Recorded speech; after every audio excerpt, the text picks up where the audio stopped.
So we all know Far Cry, right? That long-running open-world game developed by Ubisoft that had a really cool formula in 2012 that got old like 6 years ago? Yeah, well that's not exactly what we're talking about today. See, for the majority of people out there, the Far Cry franchise basically started at 3. Few people know of what came before this game and just how interesting the franchise's history before that was. And no, we're not talking about Far Cry 2. That game is really cool though, so maybe someday. Today, we're going all the way back to the start of the franchise. Far Cry.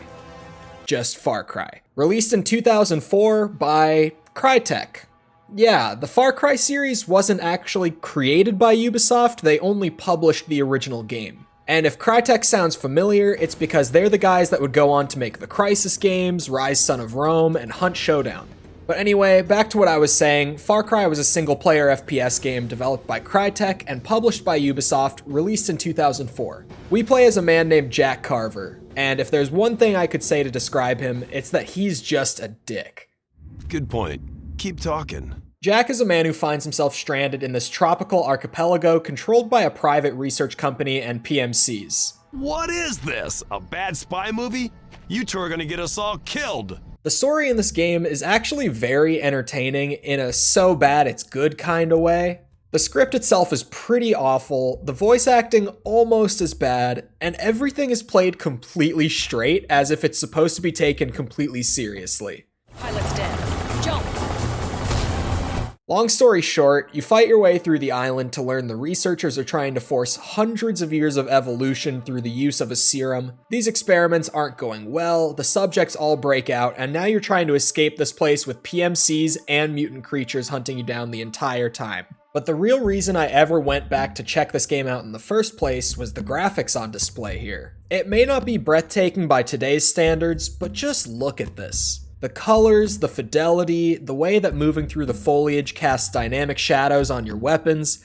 FPS games just simply didn't look like this in 2004. Unless you're that one. Or that one. But most of them looked like this, okay? And something that anyone familiar with the franchise might be surprised by is that this is not an open world game. The idea here is that there are levels, but each of these levels are these incredibly large and expansive areas that you can move through in whatever way you choose. If you want to run into the camp guns blazing, you can. If you want to sneak through the jungle with a suppressed MP5, you can. If you want to go up in that sniper tower and pick mercenaries off from across the valley, you can. At least this is true for the most part. Early on in the game, you'll have a ton of freedom, but you might notice that the more and more you play, the more linear the game becomes and the less dynamic options you're given. Personally, I use stealth whenever possible because this game is pretty difficult even on just the medium setting. And let me tell you, this game has been a guilty pleasure of mine for years now because there's just something about sneaking through the jungle with a suppressed weapon and picking guys off from the bushes. It almost makes you feel like the Predator. You son of a bitch. But if you do decide to just run in and go loud, well, good luck. Jack is a bit of a fragile guy and it won't take many bullets to put him down. This becomes especially true as you go further into the game, as by the time you're at the end, practically every mercenary you'll come across is juiced out of their mind on that super soldier shit.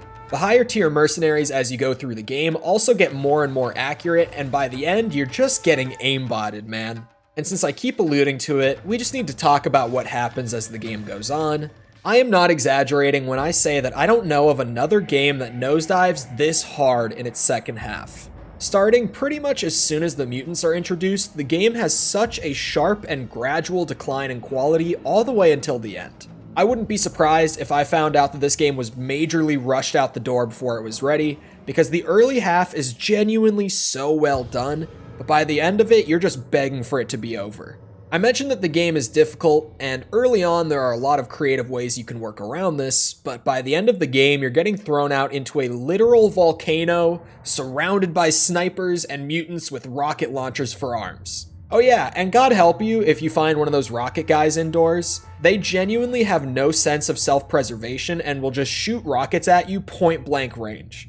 Hell, even the basic smaller mutants that just melee you can kill you from full armor and full health in 2 hits on medium difficulty. 2. That being said, the horror elements that get brought into the game alongside the introduction of the mutants are pretty entertaining, and I personally enjoyed them a lot. you might want to take some precautions. Precautions, like not blowing up a nuclear weapon while I'm standing right next to it? The gunplay in Far Cry is just so weirdly satisfying though. It's fast, it's snappy, it has this nice motion blur effect that's applied to the weapons while firing them that makes them just feel so much more powerful. And spraying in full auto will just send your bullets whizzing everywhere, so you're massively incentivized to tap or burst fire with your weapons, which might not sound like a great thing, but this is actually more actively engaging than just holding the trigger down. Speaking of being incentivized, headshots are insanely powerful in this game. A headshot will instantly kill any mercenary unless they have a helmet, in which case it takes 2 headshots. And against mutants, it seems to be almost a 10 times multiplier to your damage, though I haven't really tested this properly, that's just an estimate. So weapons feel powerful, and you're rewarded for playing more actively and engaging with the game's mechanics. Good stuff. And look, despite what I said about the second half of the game, I do weirdly recommend checking this one out sometime. While the second half of the game will infuriate you, if you're like me, you'll just end up sticking through it because you enjoy the base gameplay so much that you just need to see the end of it. On top of that, it regularly goes on sale on Steam for about $3 USD. It even goes as low as $2 sometimes, so at that point, even if you don't play all the way to the end, it's hard not to get your money's worth. But what do you think? Have you played the original Far Cry? If you have, let me know your thoughts down below, and if you haven't, let me know if you're now interested in picking up the game yourself and giving it a try or not. I'd love to hear what you guys have to say. And if you enjoyed the video, feel free to leave a like, a comment, a sub, just something to throw me a bone and show the algorithm that you did enjoy the video. And if you like videos like this, then feel free to check out this one right here where we talk about the most important game that you've never played and that you never should.